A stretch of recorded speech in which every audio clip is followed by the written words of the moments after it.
Halo, apa kabar kalian semua? Semoga sehat-sehat selalu ya. Baik, jumpa kembali dengan saya Nerly Adria di materi sumber dan tindakan pencegahan infeksi nosokomial.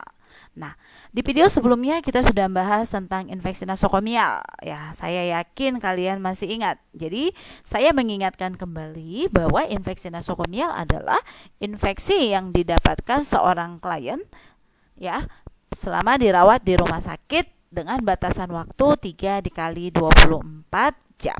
Sumber infeksi nosokomial di rumah sakit itu ada 4, yaitu pasien, kemudian petugas kesehatan, kemudian pengunjung, dan sumber lainnya. Nah, kita akan bahas satu persatu.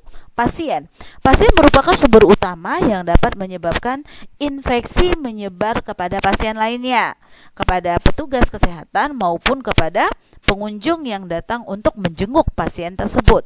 Kemudian yang kedua, petugas kesehatan.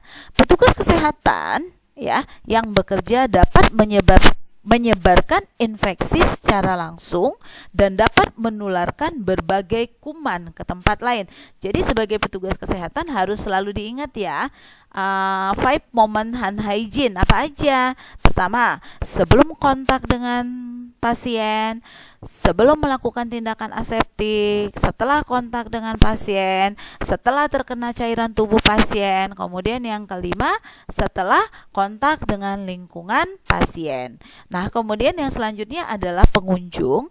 Pengunjung juga dapat berperan dalam penyebaran infeksi, baik dari luar ke rumah sakit maupun sebaliknya. Nah, jadi di sini petugas kesehatan harus memberikan edukasi atau informasi kepada klien, kepada pengunjung bahwa sebelum masuk ke ruangan atau sebelum bertemu dengan pasien harus melakukan cuci tangan. Kemudian setelah pulang juga harus melakukan cuci tangan. Nah, kemudian yang keempat adalah sumber lainnya. Sumber lainnya maksudnya di sini adalah dapat berupa lingkungan yang berada di sekitar rumah sakit.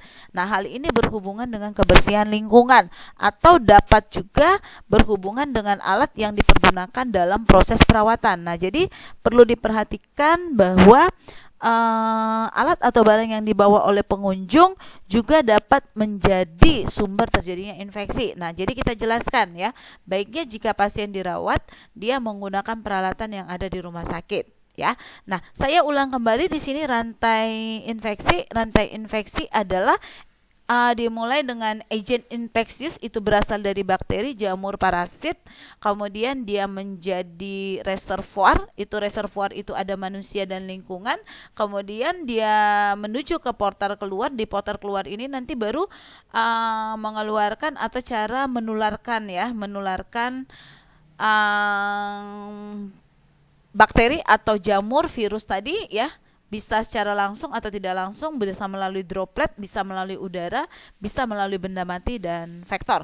Nah, kemudian masuk ke portal masuk nanti menuju ke penjamu. Nah, begini, di penjamu ini dia bisa terlibat ini pasien-pasien pasca bedah yang baru operasi, kemudian pasien yang mengalami luka bakar, kemudian pasien dengan penyakit kronis, kemudian umur terlalu muda ya, rentan, kemudian lansia, karena lansia merupakan kelompok resiko. Nah, rantai infeksi ini bisa diputuskan dengan cara dilakukan tindakan pencegahan. Tindakan pencegahan itu ada 6: aseptik, antisepsis, dekontaminasi, kemudian cuci dan bilas, kemudian 5 DTT, kemudian yang keenam sterilisasi. Saya akan menjelaskan aseptik itu apa. Aseptik itu adalah suatu tindakan yang dilakukan dalam pelayanan kesehatan dengan tujuan untuk mengurangi atau menghilangkan jumlah mikroorganisme baik pada permukaan benda mati maupun benda hidup, agar alat-alat kesehatan dapat dipergunakan dalam keadaan aman ya. Kemudian antiseptik ya. Antiseptik ini maksudnya bukan sepsis, ini adalah salah satu upaya pencegahan infeksi ya, yang bertujuan untuk membunuh atau melemahkan pertumbuhan mikroorganisme pada kulit dan jaringan tubuh lainnya ya.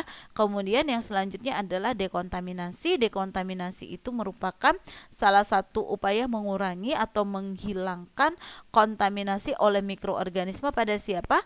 Pada orang, kemudian peralatan, bahan, dan ruang melalui desinfeksi dan sterilisasi dengan cara fisik atau kimia. Nah, kemudian yang selanjutnya adalah tindakan A-nya cuci dan bilas. Cuci dan bilas itu adalah salah satu tindakan untuk menghilangkan semua cemaran yang menempel pada instrumen medis. Instrumen medis maksudnya adalah peralatan, kemudian atau yang sudah menempel di pada kulit. Nah, kemudian yang selanjutnya adalah DTT. DTT itu kepanjangan dari desinfeksi tingkat tinggi. Nah, ini adalah salah satu upaya untuk mengurangi dan menghilangkan jumlah mikroorganisme patogen penyebab penyakit, tapi tidak termasuk spora dengan cara fisik dan kimiawi. Nah, kalau kita di sini menggunakannya dengan cara dikukus. Kemudian sterilisasi. Nah, sterilisasi ini sendiri adalah salah satu upaya untuk menghilangkan semua mikroorganisme, ya termasuk spora, dengan cara fisik atau kimia, ya. Baik, teman-teman, cukup sekian penjelasan di video ini. Sampai bertemu kembali, ya, atau berjumpa kembali di video selanjutnya. Tetap semangat dan jaga kesehatan. Terima kasih.